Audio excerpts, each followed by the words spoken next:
Hi guys, part 2 में आपका स्वागत है। पिछली वीडियो में हमने आपके टोटल 50 क्वेश्चन कवर कर लिए थे, जो कि हमारा वीडियो चल रहा है टॉप 100 क्वेश्चन का। इसमें गारंटी के साथ वो सारे रिपीटेड क्वेश्चन आते हैं जो आपके एग्जाम में पूछे जाते हैं। मैंने पिछली बार भी आपको ऐसे 100 इंपॉर्टेंट क्वेश्चन दिए थे, जिसमें से आपके 50 से 60 क्वेश्चन फंसे हुए थे। तो ये बहुत ही इंपॉर्टेंट क्वेश्चन है एंड ऑलरेडी मैंने बहुत सारे इंपॉर्टेंट क्वेश्चन की वीडियोज चैनल पर अपलोड कर दी हैं। बहुत सारे पेपर्स, अगर आप उनको देखते हैं, टोटल 16 से 17 वीडियो होगा। अगर आप पूरा देख ले जाते हैं, आपको जो है इंग्लिश माइनर कोर्स में कोई दिक्कत होगी ही नहीं। आप सारे ऑप्शंस करेक्ट करने वाले हैं, आपको कोई फेल नहीं कर सकता। खैर, अब टोटल जो बचे हुए 50 क्वेश्चन हैं आज की वीडियो में हम कवर करने वाले हैं। तो आपका 51 नंबर का प्रश्न कह रहा है, ग्रामर का है। कह रहा है कि he got the train, dot dot बीच में है, मतलब यहाँ बीच में कौन सा भरा जाएगा प्रीपोजिशन। यहाँ इन रहेगा, एट रहेगा, ऑन रहेगा, इनटू रहेगा। तो करेक्ट आंसर क्या हो जाएगा? He got into the train. तो करेक्ट आंसर आपका ऑप्शन डी हो जाएगा। ही गॉट इन नहीं होता है, ट्रेन में जब कोई बैठता है तो यहाँ इन का प्रयोग नहीं करता है, प्रयोग होता है। ऐड का प्रयोग भी नहीं होगा। ऑन जब कोई बस जुड़ी रहती है तब वहाँ जो है ऑन का यूज होता है। बहरहाल इस क्वेश्चन के लिए आपका करेक्ट आंसर क्या हो जाएगा? Option D, he got into the train. आगे बढ़ते हैं। आपका 52 नंबर का प्रश्न कह रहा है, who is known as a bird of Bengal. Bird of Bengal के रूप में जाने जाने वाले कौन है? इनमें से आपके पास ऑप्शंस है, स्वामी विवेकानंद, एम के गांधी, या फिर आपके मोहनदास करमचंद गांधी जो आपके महात्मा गांधी हैं, या फिर रविंद्रनाथ टैगोर, या फिर आर के नारायण। तो बर्ड ऑफ बंगाल के रूप में जाने जाने वाले, आई होप सबको पता होगा कि जो है रविंद्रनाथ टैगोर को बर्ड ऑफ बंगाल के रूप में जाना जाता है। इसलिए आपका ऑप्शन डी यहाँ करेक्ट हो जाएगा। आगे बढ़ते हैं। 53 नंबर का क्वेश्चन कह रहा है, सुजाना अरुंधति रॉय इज ए या एन ए आउथर। वो इंडिया की आउथर थी, ब्रिटिश थी, अमेरिकन थी, इनमें से कोई नहीं। आई होप सबको पता होगा कि सुजाना जो अरुंधति रॉय है, ये जो है एक इंडियन आउथर थी। इसलिए आपका करेक्ट आंसर क्या हो जाएगा? Option A, Indian. आगे बढ़ते हैं। 54 नंबर का क्वेश्चन फिर से आपका ग्रामर से उठाया गया प्रश्न है। देखिए, बहुत सारे क्वेश्चंस में से लगभग 30-40 क्वेश्चन आपके ग्रामर से आते हैं, बचे हुए क्वेश्चन आपकी बुक से उठाए आते हैं एंड थोड़े ग्रामर में आपके जो है लेटर वेटर से भी प्रश्न जो है उठा लेता है। तो आगे बढ़ते हैं। 54 नंबर क्वेश्चन कह रहा है, dot dot Ramayana is holy book. तो रामायण जो है ये एक हॉली बुक है आपका। यहाँ ए भरा जाएगा, ए एन भरा जाएगा, या फिर दा भरा जाएगा, इनमें से कोई नहीं। तो जब आप जो है आर्टिकल्स का यूज करते हैं, आपके पास 3 आर्टिकल होते हैं, ए, एन और दा। तो दा जो होता है ये सुपरलेटिव डिग्री के लिए यूज किया जाता है, या फिर कोई ऐसा चीज जो यूनिक हो, खुद में ही एक यूनिक हो। एंड ऐसे चीज़ों के लिए आप दा का यूज़ करते हैं, जैसे आपका पृथ्वी हो गया, चंद्रमा हो गया, या फिर सूरज हो गया, या फिर कोई जो हॉली बुक्स है, जितनी भी हॉली बुक्स होती हैं सारी, जैसे आपके क्या रामायण हो गए, कुरान हो गया, बाइबल हो गया, ये सारी चीज़ों के लिए आप दा का यूज़ करते हैं। एंड बचे हुए ए जो आपका यूज़ होता है, ये 5 घटा दीजिए, जैसे ए, ई, आई, ओ, यू, इनमें से नहीं ए का यूज़ होता है, यहाँ एन का यूज़ होगा। बाकी बचे हुए शब्दों के लिए आप ए का यूज़ करते हैं। तो यहाँ क्या भरा जाएगा? रामायण जो है ये एक हॉली बुक है, इसलिए यहाँ दा का यूज करेंगे। The Ramayana is a holy book. आगे बढ़ते हैं। अगला प्रश्न कह रहा है, T S. Eliot was awarded the Nobel prize in the year. कौन से साल में टी.एस. एलियट को जो है अवार्ड किया गया था नोबेल प्राइज से? ऑप्शन है आपके पास 1948 में, 1958 में, 1658 में, या 1750 में। तो इसका जो आपका करेक्ट आंसर रहेगा वो होगा आपका ऑप्शन ए, टी.एस. एलियट को अवार्ड किया गया था नोबेल प्राइज के लिए 1948 में। तो करेक्ट आंसर आपका ऑप्शन ए हो जाएगा। आगे बढ़ते हैं। The first Nobel was of R K Narayan was. जो पहला नोवेल था आर के नारायण का, वो कौन सा था? ऑप्शन आपके पास the guide, the English teacher, Swami and friends, इनमें से कोई नहीं। तो पहले जान लीजिए कि ये सारे नॉवेल्स जो हैं, ये तीनों नॉवेल्स जो लिखे गए हैं, ये सारे आर के नारायण द्वारा लिखे गए हैं। लेकिन पूछ क्या रहा है आपसे कि पहला नॉवेल कौन सा था? तो करेक्ट आंसर आई होप सबको पता होना चाहिए। मैंने ये क्वेश्चन कवर किया हुआ था एंड ये क्वेश्चन आपका पेपर में भी पूछा गया था। तो करेक्ट आंसर क्या हो जाएगा आपका? Option C, Swami and friends जो है ये आर के नारायण की पहली नॉवेल थी। बाद में गाइड और इंग्लिश टीचर को लिखा इन्होंने। आगे बढ़ते हैं। 57 नंबर का प्रश्न कह रहा है are K Narayan mother tongue was, मतलब जब वो पैदा हुए तो वहाँ की मतलब लोकल लैंग्वेज क्या थी, जहाँ ये पैदा हुए वहाँ की लोकल लैंग्वेज क्या हिंदी थी, क्या इंग्लिश थी, तमिल थी, इनमें से कोई नहीं। तो आई होप पता होगा कि आर के नारायण जो है ये जो है साउथ इंडिया से बिलोंग करते थे। तो ऑब्वियस सी बात है हिंदी इंग्लिश तो होगा नहीं आपका, क्या हो जाएगा, Tamil is the right answer. तो करेक्ट आंसर 57 के लिए आपका ऑप्शन सी हो जाएगा। आर के नारायण की मदर टंग क्या थी, तमिल थी। आगे बढ़ते हैं। 58 नंबर का प्रश्न कह रहा है Arundhati Roy got Nobel, sorry, यहाँ बुकर प्राइज आपका पूछा गया है। नोबेल प्राइज तो हमने डिस्कस कर लिया था पिछली वीडियोस में। तो यहाँ आपका पूछ रहा है अरुंधति रॉय को जो है बुकर प्राइज से कब जो है सम्मानित किया गया, कौन से साल में। तो आपके पास ऑप्शंस है 1919 में, या फिर आपका 1980 में, या फिर 1957 में, या फिर 1997 में। तो 58 का आपका करेक्ट आंसर क्या हो जाएगा, आपका ऑप्शन डी, यहाँ डी रहेगा आपका। ऑप्शन डी क्या है, अरुंधति रॉय को बुकर प्राइज दिया गया था कब, 1997 में। करेक्ट आंसर आपका ऑप्शन बी हो जाएगा, डी हो जाएगा। बहुत ही इंपॉर्टेंट प्रश्न है, अभी आपके पिछले ईयर में भी पूछा गया था। अगला कोट है, कह रहा है ये जो कोट है ये किसने कहा, किसने कहा कि हैप्पीनेस इज, यहाँ नथिंग रहेगा, happiness is nothing but an occasion episode, occasional episode in general drama of pain, मतलब लाइफ के इतने बड़े ड्रामा में एक ओकेजन एपिसोड है क्या, हैप्पीनेस। हैप्पीनेस कुछ नहीं है बल्कि एक जो पूरा जिंदगी का एक दुख होता है उनमें छोटा सा एक ओकेजन है। ऐसा भाव रखने वाले, ऐसा विचार रखने वाले कौन है। ऑप्शन है आपके पास विलियम शेक्सपियर, जॉन किट्स, या फिर आपके मैथ्यू अर्नोल्ड, या फिर थॉमस हार्डी। तो 59 का आपका करेक्ट आंसर क्या हो जाएगा, ऑप्शन डी, थॉमस हार्डी जो है ऐसा मानते हैं कि happiness is nothing but an occasional episode in general drama of pen.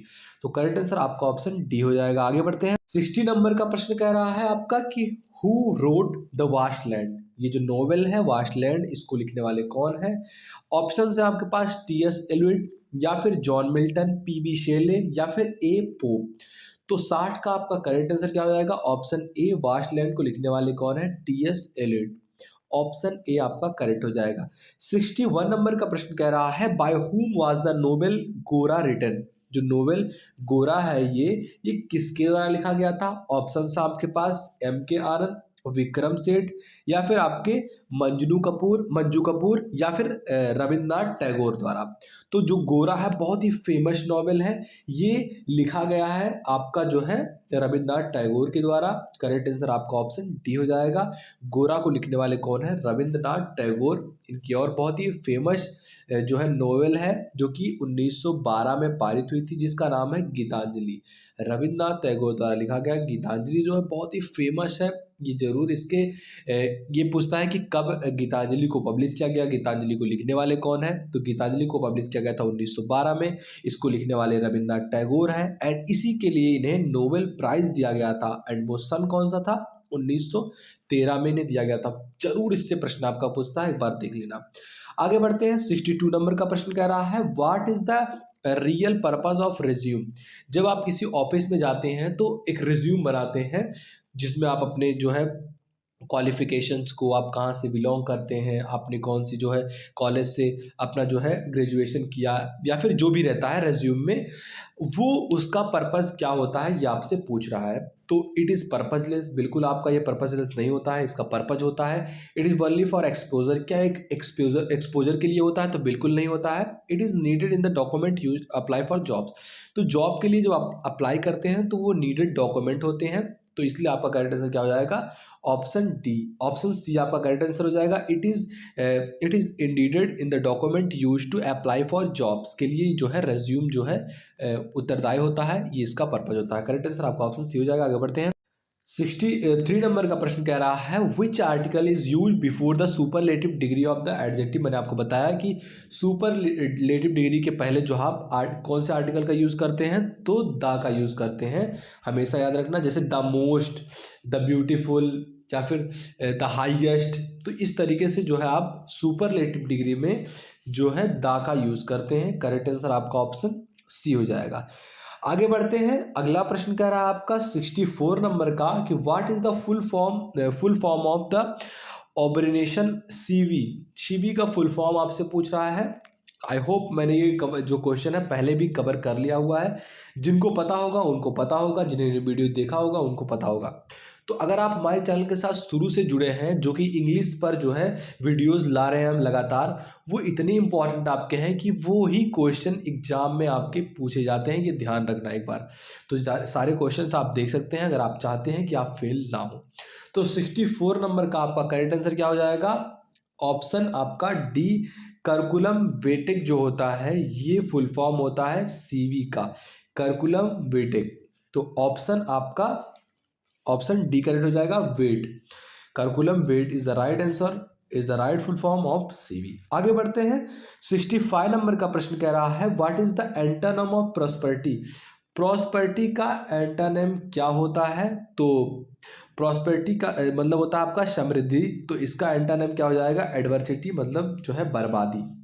Richness तो होगा नहीं, हैप्पीनेस मतलब खुशी होता है, प्लेजर मतलब भी खुशी होता है, प्रॉस्पेरिटी मतलब होता है समृद्धि आपका। तो समृद्धि करते हैं। अब आपसे एंटोनिम पूछा है मतलब इसका विलोम पूछा है, तो आप क्या बता देंगे? एडवर्सिटी मतलब बर्बादी, समृद्धि का बर्बादी। तो ऑप्शन सी आपका करेक्ट हो जाएगा।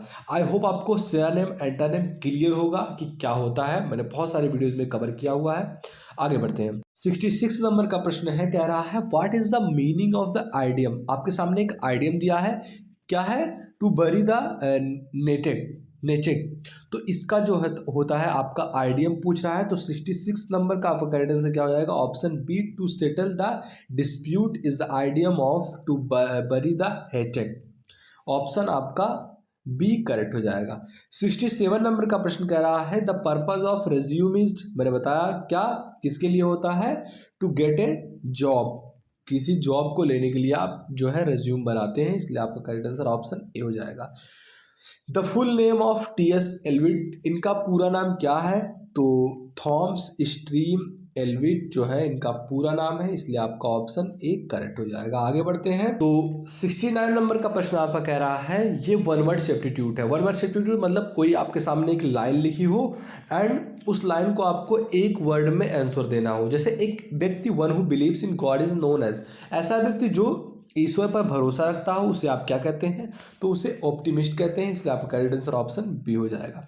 ऐसे जो है क्वेश्चंस को वन वर्ड सब्स्टिट्यूट कहते हैं। आगे बढ़ते हैं। अगला प्रश्न कह रहा है give the correct synonym of urban. Urban का सिनोनिम आपसे पूछ रहा है। सिनोनिम मतलब क्या होता है आपका? समानार्थी शब्द। जो एक शब्द हो उनके कई मतलब होते हैं, ऐसे शब्दों को समानार्थी शब्द कहते हैं। एंटोनिम क्या होता है आपका? विलोम। तो अर्बन का जो है सिनोनिम आपसे पूछ रहा है, तो करेक्ट आंसर क्या हो जाएगा? ऑप्शन सी, अर्बन मतलब आपका होता है सिटी। ऑप्शन सी करेक्ट हो जाएगा। 71 नंबर का प्रश्न कह रहा है give the correct synonym of love. Love का करेक्ट सिनोनिम क्या होगा? 71 का आपका करेक्ट आंसर क्या हो जाएगा? Option B, lust.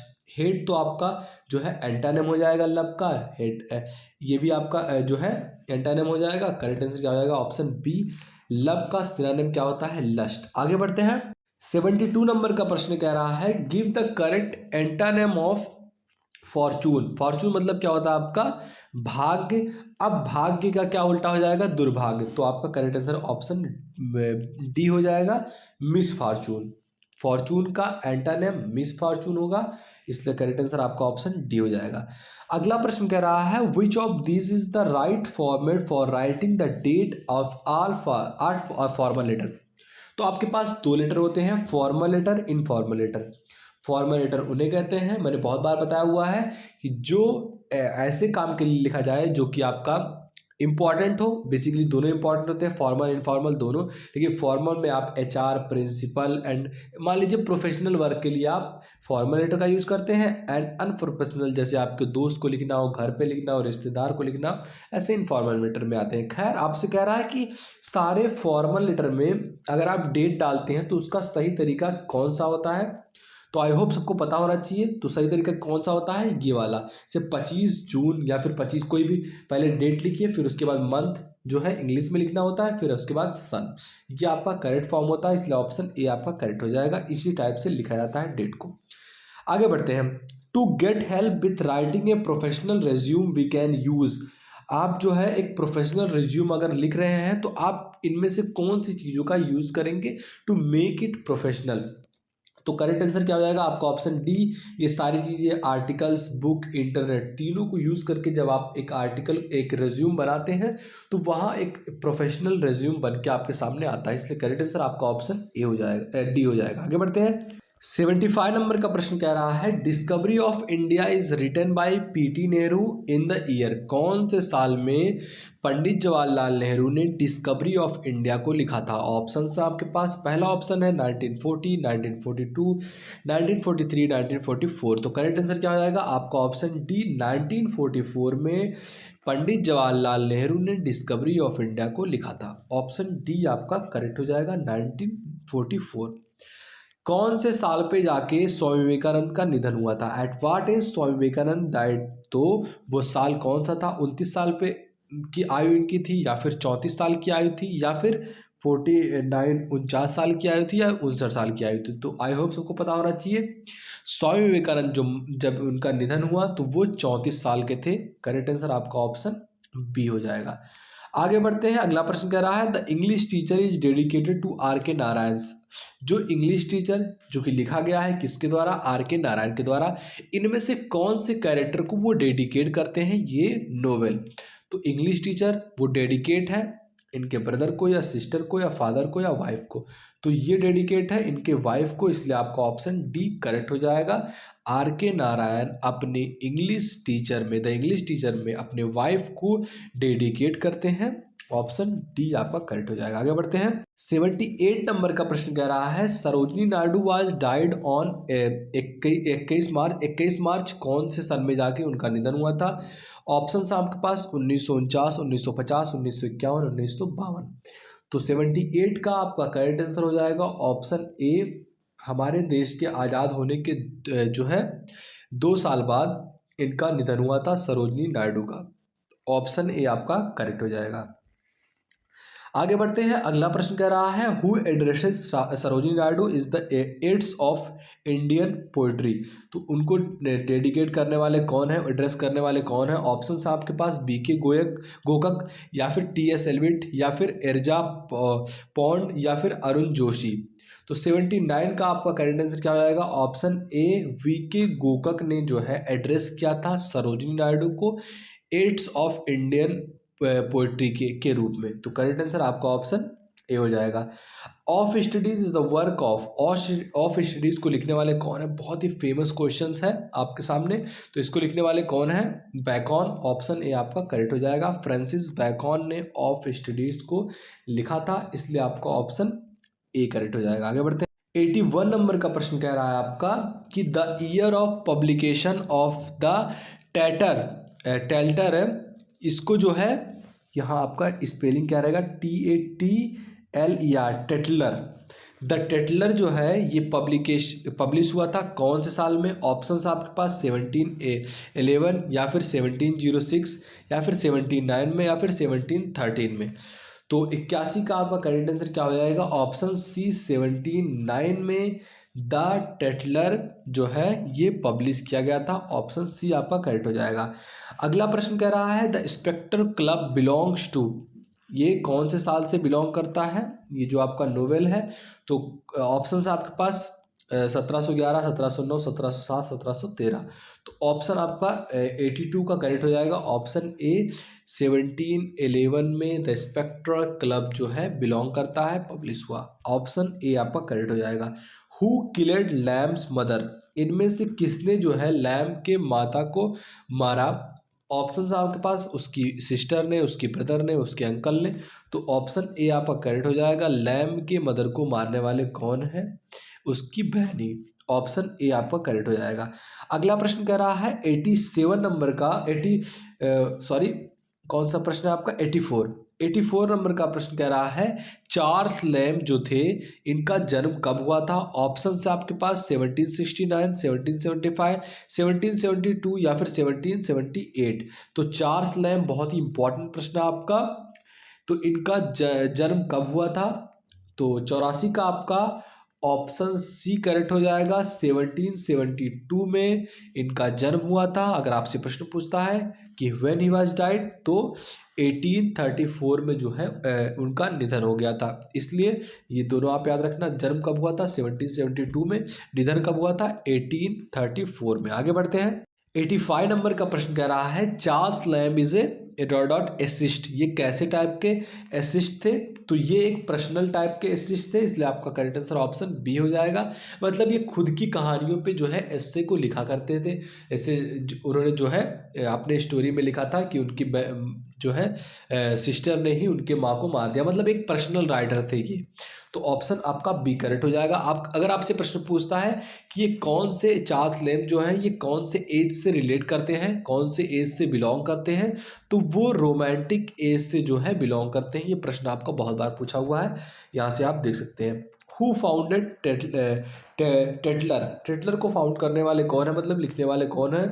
तो 86 का आपका करेक्ट आंसर हो जाएगा ऑप्शन सी, स्टील जो है इन्होंने जो है फाउंड किया था टेटलर को। ऑप्शन आपका सी करेक्ट हो जाएगा। 87 नंबर का क्वेश्चन कह रहा है what should be strictly avoid in persist writing. अगर आप पर्सिस राइटिंग लिखते हैं तो बेसिकली ये एक राइटिंग का एक अच्छा तरीका होता है। इसमें आप चीज़ों को देखते हैं, कौन सी गलतियां हैं उनको देखते हैं। तो ये एक पर्सिस राइटिंग आपका होता है जो कि समराइज करता है कि आप कैसे लिखते हैं चीज़ों को। तो इसमें कौन कौन सी चीज़ों का जो है अवॉइडेंस जरूरी है? तो रिपीटेशन का भी जरूरी है, या फिर आपके कोटेशंस का भी जरूरी है, रिलेटिव इश्यूज का भी जरूरी है। इसलिए आपका करेक्ट आंसर क्या हो जाएगा? Option D. आगे बढ़ते हैं। 88 नंबर का ग्रामर का प्रश्न आपका कह रहा है each student dot dot different from the other. तो ईच स्टूडेंट यानी कि सिंगुलर हो गया, और ये ऐसे सेंटेंसेस में आप इज का यूज करते हैं। तो आपका करेक्ट आंसर क्या हो जाएगा? Option A, each student is different from the other. आपको कोई भी लगाने की जरूरत नहीं है, इज आपका परफेक्ट बैठ रहा है। आगे बढ़ते हैं। अगला प्रश्न कह रहा है, मैंने आपको बताया कि जब भी ऐसे चीज जो कि अकेले हो, खुद में यूनिक हो, उनका कुछ बहुत बहुत ज़्यादा वैल्यू हो, या फिर जो किताबें हैं होली, इन सारी चीज़ों के आगे आप दा का यूज़ करते हैं। तो सन लिखा गया है, आपसे पूछ रहा है कि यहाँ ए एन बोथ या फिर दा का यूज़ होगा, तो ऑब्वियसली आपका दा का यूज़ होगा। इसलिए ऑप्शन डी करेक्ट हो जाएगा। The sun rises in the east, बहुत बार पूछा गया प्रश्न आपका है। आगे बढ़ते हैं। अगला प्रश्न कह रहा है which of the following is not a novel by मुल्क राज आनंद। इनमें से कौन सा नॉवेल है जो कि मुल्क राज आनंद द्वारा नहीं लिखा गया है? कांतपुरा, अनटचेबल, या फिर आपका कोयल, या फिर द विलेज। तो 90 का आपका करेक्ट आंसर हो जाएगा ऑप्शन ए, कांतपुरा। कांतपुरा को मुल्क राज आनंद ने नहीं लिखा है, बल्कि राजा राव ने लिखा है। एंड जो राजा राव हैं कानपुरा को लिखते हैं 1908 में, जिनका जन्म हुआ था 2006 में, जिनका निधन हुआ था। राजा राव ने कांतपुरा को लिखा है, बाकी मुल्क राज आनंद ने अनटचेबल, द विलेज, कोयल को लिखे हैं। आगे बढ़ते हैं। 91 नंबर का क्वेश्चन कह रहा है when was novel untouchable publish. Novel untouchable को जो है किसने लिखा था? राजा राव ने लिखा था। ये कब पब्लिश हुई आपसे पूछ रहा है। तो ऑप्शन है आपके पास 1936, 1935, 1937 या फिर 1961। तो ये पब्लिश हुई थी कब? 1935 में। आगे बढ़ते हैं। अगला प्रश्न 92 नंबर का कह रहा है कि who wrote the autobiographical novel seven summers. इनमें से कौन है जिन्होंने ऑटोबायोग्राफिकल जो है नोवेल को लिखा था, जिसका नाम है सेवन समर्स। तो 92 का आपका ऑप्शन बी करेक्ट हो जाएगा। मुल्क राज आनंद ने लिखा था, ऑप्शन बी करेक्ट हो जाएगा। 93 नंबर का क्वेश्चन कह रहा है गंगू ओकर्स इन मुल्क राज आनंद। जो गंगू है ये ओकर्स हुई मुल्क राज आनंद के कौन से नोवेल में? तो ऑप्शंस आपके पास two leaves and a bed, या फिर वुड, या फिर आपका coolie, untouchable, the sword and the sickle. तो करेक्ट आंसर क्या हो जाएगा? 93 का आपका option A, two leaves and a bed में जो है गंगू ओकर हुई थी। आगे बढ़ते हैं। 94 नंबर क्वेश्चन कह रहा है who is the hero of paradise lost. Paradise lost को जो हीरो है वो कौन है? मैन है, या फिर संता है, या फिर गॉड है, या फिर एडम। तो करेक्ट आंसर क्या हो जाएगा? आपका ऑप्शन बी, संता जो है ये संता यही जो है हीरो था पैराडाइज लॉस्ट का। इसलिए आपका ऑप्शन बी करेक्ट हो जाएगा। आगे बढ़ते हैं। ग्रामर से कुछ पूछा गया आपका प्रश्न है प्लीज मीट मी यहाँ आप ऑन लगाएंगे, ऐट लगाएंगे, इन लगाएंगे, बाय लगाएंगे। तो आई होप सबको पता होगा, यहाँ आप ऐट का यूज़ करेंगे, please meet me at 8 o'clock, 6 o'clock, 4 o'clock। तो आपका ये बिल्कुल करेक्ट हो जाएगा। यहाँ आप ऐड का यूज़ करते हैं। बर्थडे के लिए हमेशा आप ऑन का यूज़ करते हैं, जैसे on this day, on on 20 August, on 30 अगस्त, या फिर ऐसे आप बर्थडे के लिए, ऐसे ओकेजन्स के लिए आप ऑन का यूज़ करते हैं। तो यहाँ आपका करेक्ट आंसर क्या हो जाएगा? Option B, Radha's birthday is on 20 August. मुझे थोड़ा सर्दी हुआ है इसलिए बोलने में प्रॉब्लम हो रहा है, नावा शब्द, जैसे ना वाला शब्द, ये बोलने में प्रॉब्लम हो रहा है। खैर आगे बढ़ते हैं। 97 नंबर का क्वेश्चन कह रहा है आपका, we all played cards and I was the, यहाँ आप बोन लगाएंगे, विनर लगाएंगे, विनिंग लगाएंगे, विन लगाएंगे। आई होप ऑब्वियस सी बात है, सबको पता होना चाहिए। We are played cards and I was the winner, ये बिल्कुल आपका करेक्ट हो जाएगा, ऑप्शन बी। आगे बढ़ते हैं। नेपोलियन वाज, यहाँ कौन सी जो है जीत को दर्शाएंगे इन इटली? नेपोलियन वाज बिन, या फिर वेक्टेरियस, या फिर विक्ट्री, या फिर वेक्टर। तो Napoleon was the vector in Italy. Correct answer आपका ऑप्शन डी हो जाएगा। 99 नंबर का सेकेंड लास्ट क्वेश्चन है, कह रहा है he is a engineer, an engineer, the engineer, of engineer. तो यहाँ आप कौन से जो है आर्टिकल का यूज करेंगे? तो ही इज, यहाँ आप ए या ओ यू से शुरू हो रहा है, तो आप ए का यूज तो कर नहीं सकते, आप किसका यूज करेंगे? एन का यूज करेंगे। तो ऑप्शन आपका बी करेक्ट हो जाएगा। आगे बढ़ते हैं। आपका लास्ट क्वेश्चन कह रहा है, I should finish my homework dot dot noon. तो यहाँ आप बाई का यूज करते हैं, मतलब इतने टाइम तक खत्म होना चाहिए। तो ऑप्शन आपका सी करेक्ट हो जाएगा। तो मैंने जो है कवर कर लिए हैं आपके 100 क्वेश्चन, जो कि मोस्ट इंपॉर्टेंट थे, जो कि एग्जाम में हर साल रिपीट होते थे। एंड मैंने जो ग्रामर के क्वेश्चन आपके दिए हैं, इसी टाइप का आपका ग्रामर का प्रश्न पूछ सकता है, बल्कि बहुत सारे प्रश्न आपको मिलेंगे, लेकिन जो प्रश्न नहीं मिलेंगे वो उसी टाइप का प्रश्न हो सकता है, उसके टाइप से अलग नहीं हो सकता है। तो बहुत ही इंपॉर्टेंट क्वेश्चन थे। इस सीरीज के साथ अगर आप जुड़े हैं तो आपको डेफिनेटली हेल्पफुल जो है हेल्प मिलने वाला है। और अगर आपको हेल्प मिले तो please to share to your friend, जो भी है जिनको नीड है, प्लीज़ शेयर करना। अगर आप चैनल पर नए हो, पहली बार आए हो, तो प्लीज़ विजिट द चैनल, बहुत ही वैल्यूबल है आपके लिए। अगर आप माइनर की तैयारी करने आए, या फिर बहुत सारे सब्जेक्ट जो कि अगर आप बीकॉम में हैं तो आपके लिए बहुत इंपॉर्टेंट है, क्योंकि मैंने communication, statistics and first semester के बहुत सारे जो है ऑर्गेनाइजेशन, इन सारे जो है टॉपिक्स पर वीडियोस, क्वेश्चन पेपर अपलोड कर दिए हैं। आप प्लीज़ जाकर वीडियो देख सकते हैं। आशा करते हैं आपको वीडियो पसंद आएगा। वीडियो पसंद आए तो लाइक करना, चैनल को सब्सक्राइब कर लो। मिलते हैं आपसे अगली वीडियो में, तब तक के लिए जय हिंद, जय भारत।